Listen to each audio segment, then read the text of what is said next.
Pemirsa, jaksa hadirkan ahli hukum pidana dan hukum acara pidana untuk menjadi saksi ahli dalam sidang lanjutan dugaan suap vonis bebas Gregorius Ronald Tanur. Saksi dicecar soal pembuktian gratifikasi yang diterima Zarov terkait perannya sebagai perantara suap 3 hakim PN Surabaya.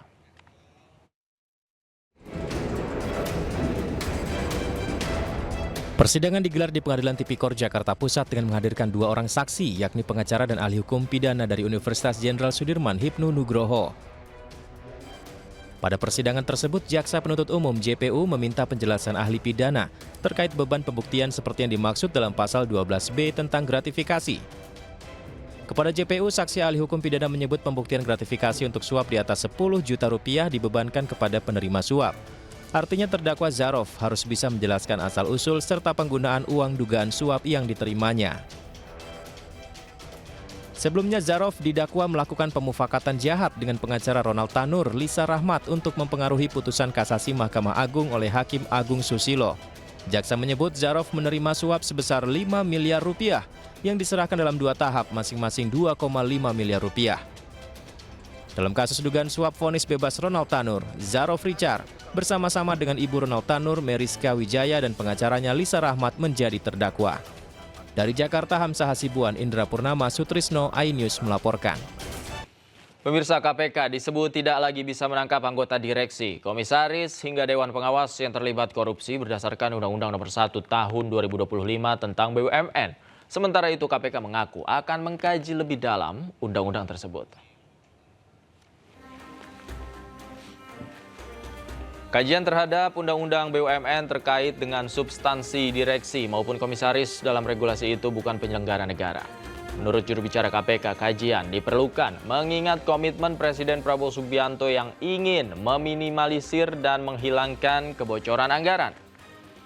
Nantinya kajian juga akan menjadi rujukan untuk pemerintah terkait perbaikan maupun peningkatan suatu peraturan perundang-undangan, terutama yang berkaitan dengan pemberantasan korupsi.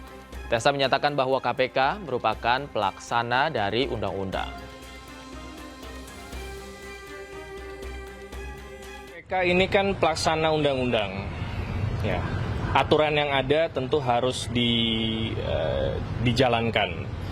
Penegakan hukum tidak boleh keluar dari aturan hukum. Tentunya dengan adanya aturan yang baru, perlu ada kajian, baik itu dari Biro Hukum maupun dari Kedeputian Penindakan, untuk melihat sampai sejauh mana aturan ini akan berdampak terhadap penegakan hukum yang bisa dilakukan di... Kita beralih ke informasi lain, pemirsa. Presiden ke-7 Republik Indonesia, Joko Widodo, tanggapi aturan baru terkait direksi dan komisaris BUMN yang tidak lagi dianggap sebagai penyelenggara negara dan tidak bisa ditangkap oleh KPK. Menurut Jokowi, semua yang berkaitan dengan korupsi tetap bisa diproses, baik BUMN, pemerintah maupun sektor swasta. Semua yang berkaitan dengan korupsi itu bisa diproses, baik itu pemerintah, baik itu BUMN, baik itu sektor swasta. Jelas kalau. Kembali di Newsroom, pemirsa, demi mendapat uang hingga Rp800.000, sejumlah warga di Bekasi, Jawa Barat rela antri scan retina. Mirisnya, warga tak tahu tujuan dan potensi bahaya dari prosedur scan retina yang mereka ikuti.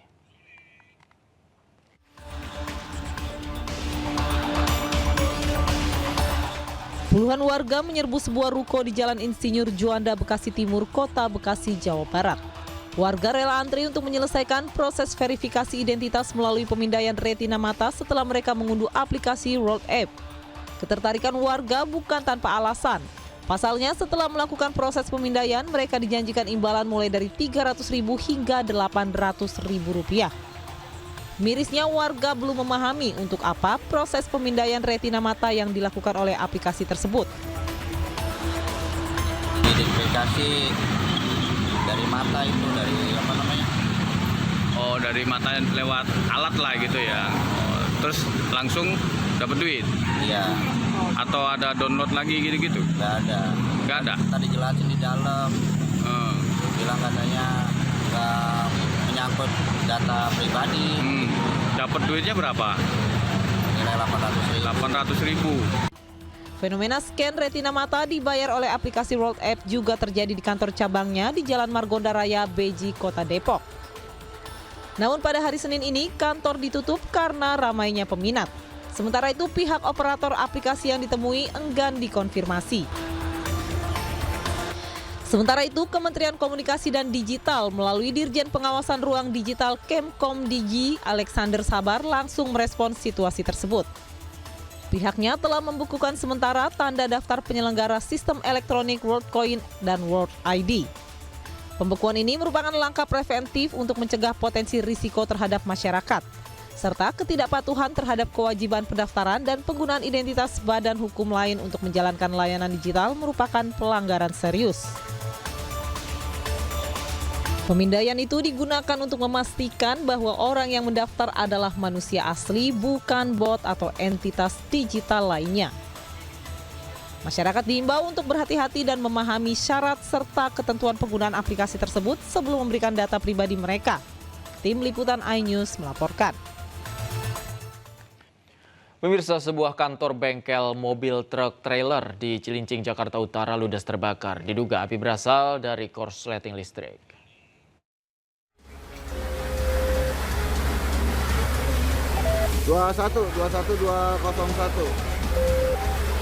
Api dengan cepat membakar seluruh isi sebuah kantor dan bengkel di Jalan Raya Pura 1, Cilincing, Jakarta Utara. Lebih awal tadi, Mas. Banyaknya material yang mudah terbakar membuat api dengan cepat membesar dan merambat ke peti kemas yang dijadikan kantor. Diduga api berasal dari korsleting listrik di bagian belakang bengkel mobil. Sampai di sini memang asap tidak terlalu tinggi atau tidak terlalu hitam dan api tidak terlihat. Namun setelah kita mendekati daripada bangunan itu api ada di dalam beberapa ruangan. Ini kantornya ini yang terbakar kantor dan bengkel terbuat dari peti kemas. 9 unit mobil pemadam kebakaran dikerahkan ke lokasi untuk memadamkan api. Tidak ada korban jiwa dalam peristiwa ini, sementara kerugian ditaksir mencapai ratusan juta rupiah. Dari Jakarta, Sofyan Firdaus, iNews melaporkan.